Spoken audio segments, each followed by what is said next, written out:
આ એક એવી સત્ય ઘટના છે જે રાજપૂતાના અને ગુજરાતના સરહદી ઇતિહાસમાં પ્રેમ, વચન અને શૌર્યનું અનોખું ઉદાહરણ પૂરું પાડે છે. વચન અને અમર પ્રેમ. રાણક દેવી અને ખેંગારની સત્ય ઘટના. જૂનાગઢ પર એ સમયે ખેંગારનું શાસન હતું અને પાટણમાં ચક્રવર્તી સમ્રાટ સિદ્ધરાજ જયસિંહનું રાજ હતું. સોરઠની સુંદર અને તેજસ્વી રાજકુમારી રાણક દેવીના રૂપ અને ગુણોની ચર્ચા આખા ગુજરાતમાં હતી. સિદ્ધરાજ જયસિંહ રાણક દેવી સાથે લગ્ન કરવા માંગતા હતા, પરંતુ રાણક દેવીનું નાળિયેર જૂનાગઢના ખેંગાર સાથે સ્વીકારાઈ ચૂક્યું હતું. આ વાતથી સિદ્ધરાજ જયસિંહના મનમાં અહંકાર અને ઈર્ષ્યાની આગ સળગી ઉઠી. વર્ષો સુધી જૂનાગઢના અજેય ગિરનાર કિલ્લા પર વિજય મેળવવો સિદ્ધરાજ માટે અશક્ય હતો.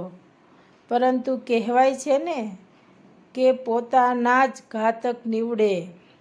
ખેંગારના ભાણેજોએ વિશ્વાસઘાત કર્યા અને કિલ્લાના ગુપ્ત દરવાજા ખોલી નાખ્યા. સિદ્ધરાજે જૂનાગઢ પર આક્રમણ કર્યું. ખેંગાર વીરતાપૂર્વક લડતા લડતા શહીદ થઈ ગયા. સિદ્ધરાજ જયસિંહ રાણક દેવી અને તેમના 2 નાના પુત્રોને બંદી બનાવીને પાટણ તરફ લઈ જવા લાગ્યો.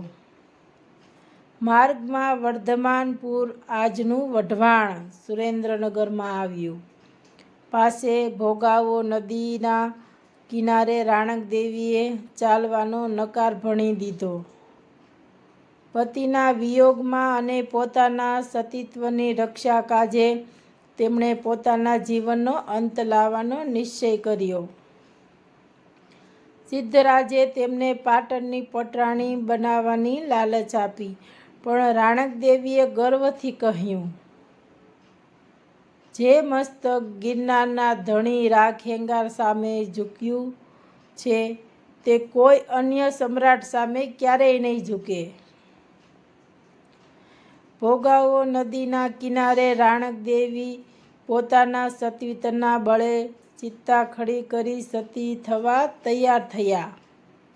સમ્રાટ સિદ્ધરાજ જયસિંહ, જેણે આખા ગુજરાત પર વિજય મેળવ્યો હતો, તે એક નારીના આ સમર્પણ અને તેજ સામે લાચાર થઈને ઊભો રહી ગયો. તેનું સૈન્ય અને સંપત્તિ રાણક દેવીના પ્રેમ અને વચન આગળ વામણા પુરાવા થયા.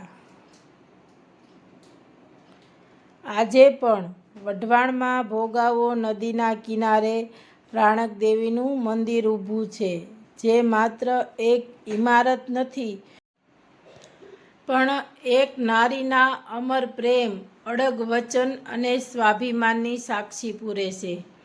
ઇતિહાસમાં રાજાઓ સામ્રાજ્ય જીતીને અમર થાય છે, પણ આ ઘટનાએ બતાવી દીધું કે સાચો વિજય સત્તાનો નહીં, પણ ચરિત્ર અને પ્રેમનો હોય છે. આ ઐતિહાસિક વાર્તા તમને કેવી લાગી કમેન્ટમાં જરૂરથી જણાવજો.